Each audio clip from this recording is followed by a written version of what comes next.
আমি তো অত্যন্ত ক্ষুব্ধ এই ভালো তৃণমূল দেখে দেখে। হ্যাঁ, এরা সবাই হঠাৎ ভালো তৃণমূল সেজে সেজে পাশে পাশে বসে পড়ছে। হচ্ছেটা কি, মানে তৃণমূলের কার সম্পর্কে, কোন নেতার সম্পর্কে একটা ভালো রিপোর্ট ছিল গত 15 বছরে? ভাবি তো এটা নিয়ে যে ভোট আমরাই দিয়েছি, সাধারণ লোক ভোট দিয়ে এনেছে। আমি তো গ্রামে ঘুরে দেখেছি মানুষের রাগগুলো। তাহলে সেই লোকটা যদি আজকে দেখে যে ও আবার গলা ধরাধরি করে ঘুরছে, তার ফলাফল মারাত্মক হবে বিজেপির ওপর। সরকার সবে ক্ষমতায় এসেছে, সরকার এর মধ্যে বেশ কিছু ভালো কাজ করেছে। যেমন এডুকেশনে যে সার্ভে হচ্ছে, যেমন তারা দেখুন একটা বিরাট এই যে মিড ডে মিল, এর একটা অদ্ভুত একটা করাপশনের জায়গা। তো তো এটা অন্য রকমের করাপশন। তো এগুলো সে কারেক্ট করছে। তারপরে এই যে বিচ্ছিরি রকমের ঘটনা ঘটেছে যেটা বার্থ সার্টিফিকেট নিয়ে, সেটা আটকাচ্ছে। আবার কিছু কিছু জায়গায় যেহেতু অল্টারনেট সিস্টেমটা নেই, যেমন আমি রিসেন্টলি দেখলাম, এটা সত্যি, কর্পোরেশন, কলকাতা কর্পোরেশনে ঘুষ কিন্তু এই মুহূর্তে খাচ্ছে না কেউ, মানে যেটাকে আমরা এককালে চোরপোরেশন বলতাম। তো সেখানে কিন্তু এখন এই মুহূর্তে খাচ্ছে না, আমি একটা ব্যক্তিগত অভিজ্ঞতা থেকে দেখলাম। তো কিন্তু এই আবার মুশকিল কি হয়েছে, চারিদিকে তো চোরের ডিপো। এবার যখন কেউ কিছু খাচ্ছে না, কিছু কাজও করছে না কিন্তু, সুতরাং সেইগুলোকে সরকারকে দেখতে হবে। বরং আমার মনে হয় জ্যোতিবাবুর যিনি চুল কাটতেন, তিনি নাকি মাঝে মাঝে মমতার নাম করতেন। তার কারণ হচ্ছে, তারপরে একদিন জ্যোতিবাবু রেগে গিয়ে জিজ্ঞেস করেছে যে কেন, এটা নিতান্তই জোক। তো বলছে না, আর কিছু না, আসলে ওইটা করলে পরে আপনার চুলগুলো একটু দাঁড়িয়ে যায়, তখন আমার কাটতে সুবিধে হয়। হ্যাঁ, তো আমাদের অবস্থাটা ঠিক তাই। এই তৃণমূল কানের কাছে বললেই চুল দাঁড়িয়ে যায়, কেমন, আর সহ্য হয় না। 5 বার ভোর 5টার সময় প্রথম নামাজটা হয়, তো আপনার কানে কেন দিতে হবে? ওরা মোবাইল দিয়ে দিক, আজকাল মোবাইল আছে তো সকলের। তো সকল যাদের লিস্ট থাকবে যে এরা ভাই আমাদের মুসলমান, তাদের সকালবেলা এই গানটাই শুনতে হবে, সেট করে দিক, ওইটাই সকালে বাজতে শুরু করবে। আমার কানে কেন দিতে হবে? আর আর সারা পৃথিবীতেই তো এটা নিয়ে এখন শুরু হয়েছে, কেমন, ইউরোপে হচ্ছে। সেকুলারিজম মানেটা কি? সেকুলারিজম মানে কি? নুইসেন্স। সঙ্গে পেয়ে গিয়েছি বিশিষ্ট সাংবাদিক শ্রী প্রতিম রঞ্জন বসুকে, এবং স্যার অনেক স্বাগত আপনাকে ক্যাম্পেন কলিং এর পর্দায়। একটু অভিষেক বন্দ্যোপাধ্যায় দিয়ে শুরু করছি এই কারণেই যে দীর্ঘদিন ধরে লুকোচুরি খেলা হচ্ছিল, অবশেষে সেই লুকোচুরির খেলা শেষ হলো। সুমিত রায় ভবানী ভবনে তিনি হাজিরা দিলেন। তবে এই হাজিরাকে আপনি কিভাবে দেখছেন? আপনি দীর্ঘদিন সাংবাদিকতার সঙ্গে যুক্ত ছিলেন এবং বলাই যেতে পারে যে অনেক ক্ষেত্রে কোনো বিশেষ খবর অনেক কিছু সূত্রকে সামনে আনে। আপনার কি মত? এই ব্যাপারটা, অভিষেকের গোটা বিষয়গুলো, যে বিপুল পরিমাণ অভিযোগ জড়ো হয়েছিল গত 15 বছরে, তার নিষ্পত্তিটা তো কোনো দরকার। কতটা হবে সেটা সরকারকে কিন্তু সেটা এনশিওর করতে হবে যে হলো। কারণ অলরেডি দেখুন, এই যে তৃণমূলের বিধায়ক ইত্যাদি, তারা সবাই ভালো তৃণমূল, এগুলো হয়ে মানুষের যে এক্সপেকটেশনগুলো ছিল, তো এটা খানিকটা হয়তো লোকে একটু সন্দেহের ভেতর পড়েছে, লোকের একটু বিশ্বাসযোগ্যতার জায়গায় অসুবিধে হচ্ছে। সুতরাং আমার মনে হয় যে এই অভিষেক ব্যানার্জি এবং মমতা ব্যানার্জির যে গোটা কাজকর্ম আছে, খুব ছোটোখাটো তো নয়। ধরুন একটা সামান্য, এই তো রেশন দুর্নীতির বিরুদ্ধে চালু হচ্ছে। আমার কাছে তো আরও ডেঞ্জারাস হচ্ছে যেটা বার্থ সার্টিফিকেটেরটা, কেমন, এগুলো তো এগুলো তো হচ্ছে দেশের ক্ষতি। আপনি এভাবে তো করতে পারেন না কোনো কিছু। তো এই জিনিসগুলো চারিদিক থেকে মিলিয়ে আমার মনে হয় যেটা, যে এর নিষ্পত্তিটা হওয়া খুব জরুরি। অন্যদিকে দেখা যাচ্ছে যে অভিষেক বন্দ্যোপাধ্যায় তিনি বলেছিলেন যে তিনি নাকি সমস্ত রকমের সহযোগিতা করছেন তদন্তে। তবে এই যে সুমিতকে খুঁজে পাওয়া এবং তাকে জিজ্ঞাসাবাদ করা, এর এই জিজ্ঞাসাবাদে অভিষেক বন্দ্যোপাধ্যায়ের কি বড় কোনো ভূমিকা নিয়ে প্রশ্ন উঠতে পারে, এরকম কিছু কি মনে হয়? একই সঙ্গে এও একটা বিষয়, সেটি হচ্ছে এতদিন ধরে পুলিশই বা কেন সুমিতকে খুঁজে পেল না? এর আগেও আমরা শেখ শাহজাহানের ক্ষেত্রে দেখেছি, যতক্ষণ না পর্যন্ত সে এসে আত্মসমর্পণ করলো সেখানেও কিন্তু পুলিশ তাকে খুঁজে পায়নি। এগুলোই তো সমস্যা তৈরি করে যে এর আগে কেন পায়নি, এখন কেন পাচ্ছে। এখন এর পেছনে দুটো জিনিস কাজ করে। অফকোর্স আমরা জানি যে পুলিশ কিভাবে অপারেট করত, এবং আমরা সকলে চাই যে সেরকমভাবে যেন আর অপারেট না করে পুলিশ। তো বোঝাই যায় যে এরা কোথাও না কোথাও একটা কারো শেল্টারে ছিল, যেখান থেকে এখন তাদেরকে বার করে আনা হচ্ছে। এই ধরনের অভিজ্ঞতাগুলো মানে আমার আরেকজনের নাম মনে পড়ছে না, যেটা ওই তৃণমূল যুবার যে ছিল ভাইস প্রেসিডেন্ট বা সামথিং, অভিষেকের ডান হাত, বছর 5 আগে যে হয়ে গেল, পালিয়ে গেল, তাকে আর পাওয়া যাচ্ছে না। কেউ বলে দুবাইতে আছে, কেউ বলে অমুকতে আছে। তো এই লোকগুলো যাচ্ছে কোথায়? এই লোকগুলোকে তো টেনে আনা দরকার। মানুষের যে ক্ষোভটা তৈরি হয়েছিল তৃণমূলের বিরুদ্ধে, সেটা তো সহজ নয়। আমি এখন যদি বিজেপি মনে করে যে তারা ওই ক্ষোভগুলো নিজেদের ঘাড়ে নিয়ে নেবে, যদি সেটা না হয় তাহলে ওগুলোকে টেনে খুঁজে বার করে এনে অবশ্যই শাস্তি হওয়া দরকার। এদিকে আরো একটি বিষয় উঠে আসছে, সেটি হচ্ছে এই যে 25-75-এর যে হিস্সাদারি, সেখানে অনেকেই অভিযোগ করেছেন, বর্তমানে যারা অবশ্য ভালো তৃণমূলী তারা অভিযোগ করেছেন যে অভিষেক বন্দ্যোপাধ্যায়ের কাছে এই 75% যে হিস্সা সেটা পাঠাতে হতো। শিক্ষাক্ষেত্র থেকে শুরু করে স্বাস্থ্য, রেশন, বিভিন্ন রকম ক্ষেত্রে যে বিপুল পরিমাণে দুর্নীতি হয়েছে, এই যে সুমিত রায়ের হাজিরা তদন্তের গতি প্রকৃতি কি আরো অগ্রগতিতে বাড়িয়ে দিতে পারে বলে মনে হয়? কারণ এতদিন পর্যন্ত তো তদন্ত সেই কচ্ছপের মতন এগোচ্ছিল আর কি সমস্ত দুর্নীতির এগেনস্টে। নাকি এটি নিয়ম মাফিক প্রক্রিয়া বলেই আপনি মনে করছেন? কোনো বড় লিঙ্ক বা তথ্য কি বেরিয়ে আসবে? না, আমার তো কাজ, মানে আমি কি করে বলবো কি বেরিয়ে আসবে? কারণ যেটা বেরিয়ে আসবে সেটা যারা বার করছে তাদের উপর ডিপেন্ড করে। তারা আগে তাদের সদিচ্ছার প্রমাণ দিক। আমি তো অত্যন্ত ক্ষুব্ধ এই ভালো তৃণমূল দেখে দেখে। হ্যাঁ, এরা সবাই হঠাৎ ভালো তৃণমূল সেজে পাশে পাশে বসে পড়ছে। হচ্ছেটা কি? মানে তৃণমূলের কার সম্পর্কে, কোন নেতার সম্পর্কে একটা ভালো রিপোর্ট ছিল গত 15 বছরে? শুরুর দিকটায় ছিল। তারপরে 1-2 জন আপনি হয়তো নাম করতে পারেন। হয়তো আমাদের যিনি বক্সার শোভন, কেমন, তো ওনারকে আপনি বলতে পারেন। এরকম 2-1টা লোক খুঁজে পেতে বলা যেত ভালো। বাকি সকলে তো কার খাটের তলা থেকে অমুক বেরোচ্ছে, কার ইয়েতে, মানে যেগুলো পশ্চিমবঙ্গে ছিল না। একজনের 5টা করে মহিলা, হ্যাঁ, তাদের 3-5 কিলো করে সোনা। এরা তো পশ্চিমবঙ্গে বাংলাদেশের রাজনীতিটাকে সব অর্থে নিয়ে এসছিল।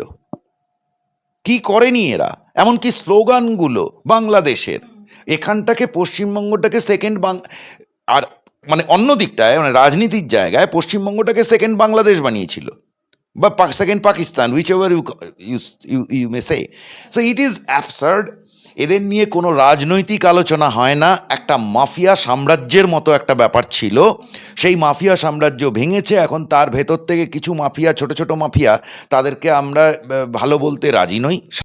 কিছু, যতক্ষণ এই সরকার এসেইছে এই ম্যান্ডেটের ওপর যে এদেরকে, মানে এদের যেন শাস্তি হয়। প্রশ্নটা এটা নয় কে কটা টাকা খেয়েছিল। সমস্যা তখন তৈরি হয় যখন আপনি ধরুন একটা, আমি বলছি ধরুন একটা রাস্তা হচ্ছে, কেমন রাস্তায় ধরুন 2%, আমরা একটা ইকোনমিক মডেলিং যখন আজকাল হয় 2% ধরে রাখা হয় যে হ্যাঁ এটা যাবে, স্পিড মানি বলা হয়। কিন্তু আমাদের পশ্চিমবঙ্গে নর্মাল নিয়ম হচ্ছে 14-15% যে কোনো একটা রাস্তায়, ডিস্ট্রিক্টের যে রাস্তা একদম ঠিক করা আছে, 6% ওখানে যাবে, 6% লোকাল যে ডিস্ট্রিক্ট অফিস পিডাব্লিউডি সেখানে যাবে, বাকিটা ওখানে যাবে, এরকমভাবে ঠিক করা আছে। তো তাতে কি হচ্ছে, আপনি যে আপনার গোটা রাজ্যটা সাফার করেছে, সব কিছু নিয়ে সাফার করেছে। দেখুন, একটা 15,000 টাকা দামের একটা মাইনের একটা সিভিক, বোধহয় ম্যাক্সিমাম 18,000 এরকম কিছু সিভিকের মাইনে, গোটা তিনেক রকমের মাইনে ছিল, 15,000 কি 12,000, তার জন্য সে 15 লাখ টাকা ঘুষ দেয়।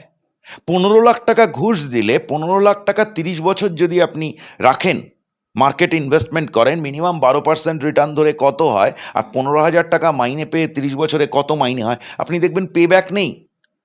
তাহলে লোকেরা এই চাকরিগুলো নিত কেন? নিত এই কারণে, নেওয়ার পর বাকিটা হচ্ছে রাস্তা থেকে চাঁদা তুলে যাবে। একটা সামান্য আইসিডিএস এর রাঁধুনি, তার 3.5 লাখ টাকা ছিল হচ্ছে, মেদিনীপুরে ছিল হচ্ছে 3.5 লাখ টাকা তার ঘুষের হার, 1.5 থেকে 3.5 লাখ টাকা। হলদিয়াতে কন্ট্রাক্ট লেবার, যে কারখানাগুলোয় কন্ট্রাক্ট লেবার আছে, আজ থেকে 12-13 বছর আগে আমি দেখেছিলাম ওখানে চাকরিগুলো 5 লাখ টাকা 7 লাখ টাকায় বিক্রি হয়, কন্ট্রাক্ট লেবার।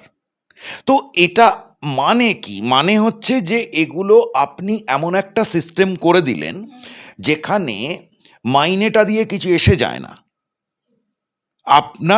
আপনি লিগালাইজ করেছেন টাকা তোলাকে। একটা সামান্য ট্রাক সবজি নিয়ে বা কিছু নিয়ে এ ডিস্ট্রিক্ট থেকে আরেক ডিস্ট্রিক্টে যেতে গেলে পরে 2,500 টাকা পার ট্রাক চাঁদা তোলা হতো। তো 2,500 টাকা পার ট্রাক, সেটা তো অ্যাড হয়ে যাচ্ছে আপনার কস্টের ওপর। আর আপনি এখানে বসে বসে বলবেন এইখানে চারিদিকে মূল্য বৃদ্ধি হচ্ছে, কেন্দ্র কেন দাম কমায় না? রাজনীতির মানে আপনার রাস্তা হচ্ছে না, কারণ রাস্তা আপনি আগেই খেয়ে ফেলেছেন। আপনি স্কুল কলেজে কিছু হচ্ছে না, কারণ স্কুল কলেজে চাকরি বিক্রি করে দিয়েছেন। আপনি রাস্তায় যে সিভিক নামিয়েছিলেন, বলছিলেন লোককে আপনি এমপ্লয়মেন্ট দিচ্ছেন, সেগুলো বানিয়েছেন যেটা ডাকাত। ওই সিভিকদের কাজ ছিল থানার ক্রিমিনালকে থানার সব খবর দেওয়া আর রাস্তা থেকে পুরো টাকা তোলা। কল্যাণী এক্সপ্রেসওয়েতে আমি কয়েকবার গাড়ি চালিয়ে যেতে যেতে আমি লক্ষ্য করতাম, আপনি যে কোনো হাইওয়ে দিয়ে যাবেন, সাইড রোডে ঢুকলে পরেই মুখগুলোতে অন্ধকারের মধ্যে কিছু লোক দাঁড়িয়ে থাকতো, এই সিভিকগুলো। তারা কি করতো? দাঁড়িয়ে দাঁড়িয়ে টাকা তুলতো। তো ওই লরি ঢুকবে, টাকা তুলবে। তো আপনি এমন প্রশ্ন, আমি পিউরিটান নই, কি 2 টাকা কেউ ঘুষ খেলে আমি সে নিয়ে বেশি মাথা ঘামাতে যাব না, যদি কাজটা ফাস্ট হয়ে যায়। কিন্তু যখন এমন হবে যে আপনি এমনভাবে খাবেন যে আপনি আর কিছু রাখবেন না, গোটা সমাজটাকে নষ্ট করে দেবেন, তাহলে আপনার কোনো রকম আপনার প্রতি সিম্প্যাথি দূরের কথা, মানে কোনো দিন আসবে না। মদন মিত্র তিনি বরাবর অভিষেক বন্দ্যোপাধ্যায়ের বিরুদ্ধে মানে ইদানিংকালে মুখ খুলে আসছেন, তবে তিনি দাবি করলেন যে অভিষেককে স্টেপ ডাউনের কথা বা পরামর্শ দেওয়া হয়েছিল। অভিষেককে কিছুদিন রাজনীতি থেকে দূরে সরিয়ে রেখে বিদেশ যাত্রার কথাও বা পরামর্শও দেওয়া হয়েছিল। আমেরিকা যাওয়ার পিটিশনের বিরোধিতা না করতে বলেছিলেন অভিষেক, এমনটাও দাবি করেছেন মদন মিত্র।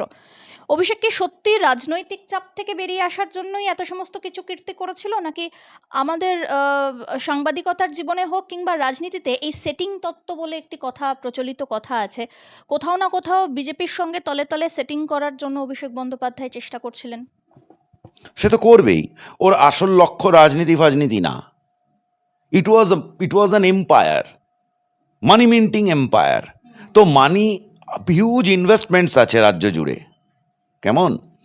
তো এই রাজ্য জুড়ে, রাজ্যের বাইরে, তো ইনভেস্টমেন্টগুলোকে প্রোটেক্ট করা, টাকার ফাইন্যান্সিয়াল এম্পায়ারটাকে প্রোটেক্ট করা, এটাই আসল উদ্দেশ্য।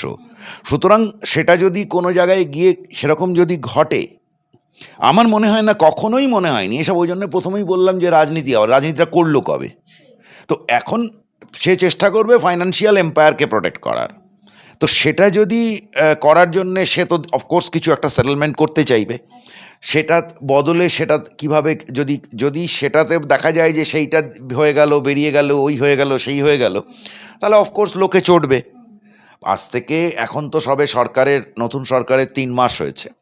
তো 3 মাসের মধ্যে ভালো তৃণমূল দেখেছে সে, আরও 3 বছর যাবে। তো যদি সে দেখে যে এই যে খাটের তলায় তলায় গাড়ির চারিদিকে শুধু টাকা আর টাকা, কেমন? মানে আপনার পাড়াতে যে ছেলেটা হাফ প্যান্ট পরে ঘুরতো, সে হঠাৎ করে কোন জাদু মন্ত্র বলে বিরাট বড় লোক হয়ে গেল। এরকম তো পাড়ায় পাড়ায় নচবে। তো এগুলো যদি সে না বন্ধ হতে দেখে, তাহলে কি আপনি ভাবছেন যে বিজেপি সরকারেরও খুব ভালো কাটবে? আমার মনে হয় না। তাদের তো ক্রেডিবিলিটি ক্রাইসিস হবে। সুতরাং সেটিং, আমি এখনই সেটিং টেটিং এই সমস্ত কথা বলবো না। সরকার সবে ক্ষমতায় এসেছে, সরকার এর মধ্যে বেশ কিছু ভালো কাজ করেছে। যেমন এডুকেশনে যে সার্ভে হচ্ছে, যেমন তারা দেখুন একটা বিরাট এই যে মিড ডে মিল, এর একটা অদ্ভুত একটা করাপশনের জায়গা। তো তো এটা অন্য রকমের করাপশন। তো এগুলো আপনি সে কারেক্ট করছে। তারপরে এই যে বিচ্ছিরি রকমের ঘটনা ঘটেছে যেটা বার্থ সার্টিফিকেট নিয়ে, সেটা আটকাচ্ছে। আবার কিছু কিছু জায়গায় যেহেতু অল্টারনেট সিস্টেমটা নেই, যেমন আমি রিসেন্টলি দেখলাম, এটা সত্যি, কর্পোরেশন, কলকাতা কর্পোরেশনে ঘুষ কিন্তু এই মুহূর্তে খাচ্ছে না কেউ, মানে যেটাকে আমরা এককালে চোরপোরেশন বলতাম। তো সেখানে কিন্তু এখন এই মুহূর্তে খাচ্ছে না, আমি একটা ব্যক্তিগত অভিজ্ঞতা থেকে দেখলাম। তো কিন্তু এই আবার মুশকিল কি হয়েছে, চারিদিকে তো চোরের ডিপো। এবার যখন কেউ কিছু খাচ্ছে না, কিছু কাজও করছে না কিন্তু, সুতরাং সেইগুলোকে সরকারকে দেখতে হবে বরং, আমার মনে হয় ওইসব জায়গাগুলো। সবেই মানে রাজ্যে পালাবদল হলো, আবার 2029-এও নির্বাচন রয়েছে। তবে 2029-এ হুগলির বিজেপি প্রার্থী রচনা বন্দ্যোপাধ্যায়, যাদবপুরের প্রার্থী সায়নী ঘোষ, কলকাতা উত্তরে সুদীপ বন্দ্যোপাধ্যায়, বোলপুরে শতাব্দী রায়, মেদিনীপুরে জুন, ব্যারাকপুরে পার্থ হন। তাহলে মানে অনেকেই বলছেন যে সেই অবস্থার দিকেই নাকি আস্তে আস্তে এগোচ্ছে। তাহলে বিজেপিরই বা গ্রহণযোগ্যতা কি থাকবে বলে মনে হয়? থাকবে না, কিচ্ছু থাকবে না। রচনা ব্যানার্জি যদি আবার প্রার্থী হয়, কেমন, জুন মালিয়া, এরা যদি প্রার্থী হয় আবার, শতাব্দী কিন্তু ওখানে কিন্তু ওর কনস্টিটিউয়েন্সিটাকে সার্ভ করার চেষ্টা করতো, এটা আমি দেখেছি অতীতে। যখন বিজেপি আসার আগে যখন কংগ্রেস ছিল, আমি তখন দেখেছি এটা। কেন্দ্রে যখন কংগ্রেস ছিল, তো ও একটা চেষ্টা করতো। কিন্তু আপনি যে আরও একগাদা নাম করলেন, তো তার মধ্যে কতগুলো তো হাবি যাবি। এসব লোক যদি যদি বিজেপির মনোনয়ন পায়, যদি পায়, আমার ঘোরতর সন্দেহ আছে কিন্তু এই ঘটনাটা ঘটবে। দেখুন, এরা সব ভালো তৃণমূল সেজেছে, কারণ হচ্ছে এদের নিজেদের পিঠ বাঁচাবার জন্যে। কেমন, আচ্ছা, বিজেপির দরকার কিছু বিল পাস করাবার জন্যে, ভোট দরকার, বিজেপি করেছে। এখন যদি বিল টিল পাস হয়ে যায় তাহলে সে অবধি ঠিক আছে। কিন্তু যে মুহূর্তে আপনি এই এদেরকে সঙ্গে আপনাকে আরও বেশি দেখা যাবে, অলরেডি 2-4 বার দেখা যেতেই, শ্রমিক ভট্টাচার্যকে একবার দেখা গেল আলাপ করতে, তারপরেই তো বুদ্ধের মাথা দিয়ে মিম বেরিয়ে গেল। সুতরাং লোককে মোটেই নেবে না, এবং উল্টে বিজেপি ভয়ঙ্কর সমস্যায় পড়বে। আমি যতদূর জানি, বিজেপি কিন্তু নেতৃত্ব তারাও এটা ভালোই জানে যে এটা হবে না, এবং বোধ হয় কর্পোরেশন ইলেকশন এবছরেই হবে, এবং আমরা বোধহয় দেখব যে এই ধরনের মুখগুলো কিন্তু পেছনে সরবে আস্তে আস্তে। এদের কোনো, এই যে ভালো তৃণমূল, এদের কোনো গ্রহণযোগ্যতা নেই। রাজ্যে হঠাৎ করে মানে বিজেপি কিছু নেতৃত্ব আর কি, তারা বলছেন যে আমরা বাংলার হারানো ঐতিহ্যকে ফিরিয়ে আনতে চাই, এই কাজে সকলকে প্রয়োজন, ভালো তৃণমূল বা খারাপ তৃণমূল এটি শুধুমাত্র কথার কথা। যদি তাই হয় তাহলে এই ভালো তৃণমূল খারাপ তৃণমূল বাছাই নয়, সব তৃণমূলের জন্য কি দরজা খোলা, এরকমটাও কি হতে পারে আগামী দিনে বিজেপির ক্ষেত্রে? যদি তাই হয় তাহলে বিজেপির যারা এতদিনের কর্মী সমর্থক রয়েছেন এবং সর্বোপরি সাধারণ মানুষ যারা এই রকম ধরনের করাপ্টেড পার্সনদের হটিয়ে দিয়ে নতুন মুখ তারা দেখতে চাইছেন, নতুন শাসন ব্যবস্থা তারা দেখতে চাইছেন, তাদেরই বা কি অবস্থা হবে? দেখুন, সরকার চালাতে পাঠানো হয়েছে, সরকার চালানো মানে অন্য পক্ষকে মারতে হবে, এই যে সংস্কৃতি ছিল, এই সংস্কৃতি আমরা বন্ধ চেয়েছিলাম। সুতরাং বিজেপি সেটা যদি না করে এবং সত্যি সত্যিই সবাইকে নিয়ে চলে, সেটার মধ্যে আমি খারাপ কিছু দেখি না। কারণ এমএলএ যে, সে তৃণমূলের হোক কংগ্রেসের হোক, সে তো একজন এমএলএ। এটা তো চালু করেছিল হচ্ছে বিশেষত তৃণমূল, ওরা হচ্ছে ওদেরকে মেরে ফেলো একেবারে, পুলিশ লাগিয়ে, ওই লাগিয়ে, দল ভাঙিয়ে অত্যাচার। কয়েকদিন আগে দেখলাম কে একজন বলেছে, কুণাল ঘোষ বলেছে যে পুলিশকে সরিয়ে নিন, তাহলেই নাকি সবাই ফিরে আসবে ওদের দলে। ওরা কি করেছিল? সিপিএম, কংগ্রেস কাকে ভাঙায়নি? কংগ্রেসের সঙ্গে জোট সরকার সেই কংগ্রেসের এমএলএদের তুলে নিয়ে চলে গেল প্রথম টার্মেই। তো এদের কোনো তৃণমূলের কাছ থেকে একটা বিন্দু, মানে মুশকিল হচ্ছে যে একটা বহুকাল আগে একটা জোক ছিল যে জ্যোতিবাবুর যিনি চুল কাটতেন তিনি নাকি মাঝে মাঝে মমতার নাম করতেন। তার কারণ হচ্ছে, তারপরে একদিন জ্যোতিবাবু রেগে গিয়ে জিজ্ঞেস করেছে যে কেন, এটা নিতান্তই জোক। তো বলছে না আর কিছু না, আসলে ওইটা করলে পরে আপনার চুলগুলো একটু দাঁড়িয়ে যায়, তখন আমার কাটতে সুবিধা হয়। হ্যাঁ, তো আমাদের অবস্থাটা ঠিক তাই, এই তৃণমূল কানের কাছে বললেই চুল দাঁড়িয়ে যায়, কেমন আর সহ্য হয় না। তো এখন প্রশ্ন হচ্ছে, প্রথম পার্টটার সঙ্গে আমি এগ্রি করি, তুমি মারামারি করবে না, সত্যি রাজ্য বানাতে হবে, আমরা এই মারামারি সংস্কৃতির বাইরে দেখতে চাই। কিন্তু তোমাকে বসে এই ভালো তৃণমূল খালো তৃণমূল হ্যান ত্যান তুমি ওদের সঙ্গে গুরুর গুরুর গুরুর করছো, দেখলে পরে আমাদের রাগ হচ্ছে। একটা কথা খুব ভালো করে বুঝে নিন, পশ্চিমবঙ্গে যে ক্ষমতায় আসে তার অর্গানাইজেশন হয়। সিপিএমের কোনো কোনো অর্গানাইজেশন ছিল না অত, এখন পরে অনেক বড় বড় লম্বা লম্বা কথা বলেছে। ৭৭ সালে আমি ছোট ছিলাম, আমার দিব্যি মনে আছে সিপিএমের ইউনিয়নে একটা ১০০ পাওয়ারের বাল্ব জ্বলতো, কেমন 4টে লোক বসে বিড়ি খেত। আর যেদিন রেজাল্ট, তখন অনেক দিন ২-৩ দিন সময় লাগতো রেজাল্ট বেরোতে, হাতে ব্যালট গোনা হতো। তো আমার মনে আছে যে একদিন সকালবেলা, তখন আমি ছোট, ক্লাস 5-6-এ পড়ি।